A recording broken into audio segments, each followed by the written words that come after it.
Depositing a check in bank in Canada is pretty easy thing to do today. I'm going to teach you how you guys can deposit a check in your bank in Canada.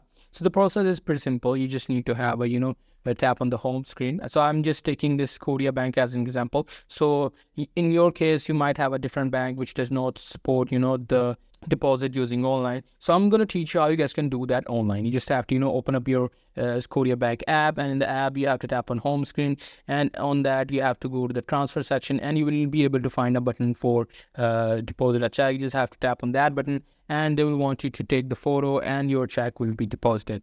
But if you want to go to the bank, the process is pretty simple. You just need to take the check with you to the bank, and you have to go to the counter and tell them that you want to deposit a check. They will ask you some details about your account number and stuff, which they probably might not as well. So that's pretty much it. That's how you guys can deposit a check in your bank in Canada. Hope you guys find this video helpful.